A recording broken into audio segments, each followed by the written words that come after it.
Hello বন্ধুরা, কাঁচা পাকা অনেক কাঁঠাল কিন্তু আমরা অনেকেই পছন্দ করি।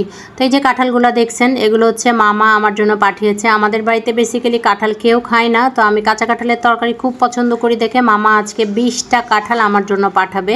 কারণ মামাদের অনেকগুলো কাঁঠাল গাছ আছে, আর আমাদের গাছে যে কাঁঠাল আছে সেই কাঁঠালগুলো পচে পড়ে নষ্ট হয়, খাওয়ার মানুষ নাই। মাঝে মধ্যে ভাই এসে নিয়ে যায়, অথবা আফিফ যখন থাকে তখন কিন্তু খায়। তো এতগুলো কাঁঠাল মা কী করবে?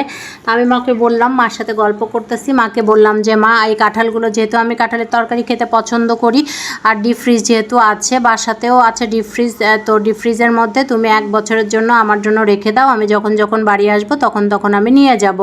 তো আমার জন্যই কিন্তু মা হচ্ছে কাঁচা কাঁঠালটা কুটতে বসেছে। এই কাঁঠাল কুটা কিন্তু অনেক কষ্ট, আমি আসলে এই কাজটা করতে পারি না। তো মার সামনে আমি বসে মার সাথে গল্প করতেছি আর মার কাঁঠাল কুটা দেখতেছি। এই কাঁঠালের তরকারিটা এত মজা লাগে এবং এত সফট, মানে রান্না করলেই না এই কাঁঠালগুলো গলে যায়। তো এই কাঁঠালটা পাকলেও যেমন মিষ্টি মজা, ঠিক কাঁচাটাও কিন্তু অনেক মজা। আমাদের ঈশ্বরদীর মানুষ কিন্তু কাঁচা কাঁঠালের তরকারি খেয়ে থাকে। অনেকেই শুনেছে যে মাংস দিয়ে রান্না করে খায়, আমরা কখনো খাইনি, তাই বলতে পারবো না এটা সম্পর্কে। মা এখানে দেখেন ইচ্ছা মতো কিন্তু কাঁঠাল কাটতেছে। মা কাঁঠাল কাটবে দেখে আজকে সারাদিন সে গোসল আজকে দেরিতে করবে। এখন আমার তো গিল্টি ফিল হচ্ছে যে আমার জন্য মা এত কষ্ট করতেছে।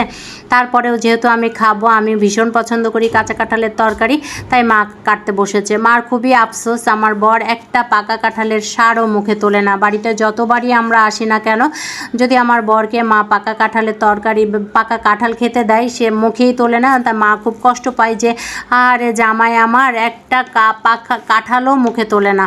তা আমার ছেলেটাও হয়েছে সেম বাবার মতো, কোনো ফলই সে মুখে তোলে না। ছেলের বয়স চলে এখন 6+। আজ পর্যন্ত আমি আমার ছেলেকে একটা কলা খাওয়াইতে পারি নাই, এক টুকরা আম খাওয়াইতে পারি নাই, মানে ফল বলতেই সে মুখে দেয় না। ঢাকাইয়ারা মনে হয় এমনই হয়, এরা ফল শাক সবজি একদমই খেতে চায় না, খেতে পারে না। এরা শুধু rich food, pulao, biryani, roast, হাবি জাবি যেগুলো খেলে শরীরের ক্ষতি হয় সেগুলো খায়। তো ছেলে পাইছে বংশগত খাবারের ধাঁচটাই, যেটা আমার একদমই আসলে পছন্দ না। তো আমি যেহেতু পছন্দ করি, আমার কথা যে ভাই তোদের খাওয়া লাগবে না, আমার মা আমাকে কষ্ট করে আজকে করে দিচ্ছে, আমি এগুলো সব ফ্রোজেন করে রাখবো, পরে যখন আমি ঢাকা যাব, আমি ঢাকা যাওয়ার সময় নিয়ে যাব।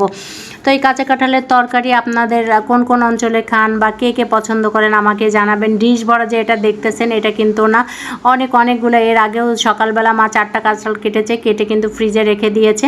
এর মধ্যে কিন্তু একটাও বিচি আমি নিচ্ছি না, বিচি বা আটি বলে কাঁঠালের যে বিচি থাকে, শুধু সারগুলা নিচ্ছি, এবং সারের যে আশেপাশে আঁশগুলা থাকে সেই আঁশগুলাও কিন্তু নিচ্ছি না। আঁশ সহ রান্না করলে একদমই খেতে ভালো লাগে না। তো শুধু সার রান্না করলে এবং সারের মধ্যে যদি বিচি দেওয়া যায়, তাহলে এই কাঁঠালগুলো খেতে অনেক মজা লাগে।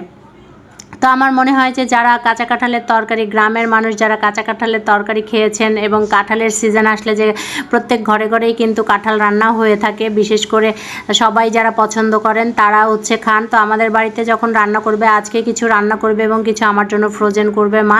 তো এই ফ্রোজেন অংশটাই আমি কিন্তু নিয়ে যাব। দেখেন মা এক এক করে কিন্তু যেগুলো কেটে রেখেছে, এবং মজার ব্যাপার কি জানেন, এই কাঁঠালগুলো মা বটি দিয়ে কাটতে পারে না, কুড়াল দিয়ে কেটে রেখেছে। আমি আবার একটু হাসিও দিলাম।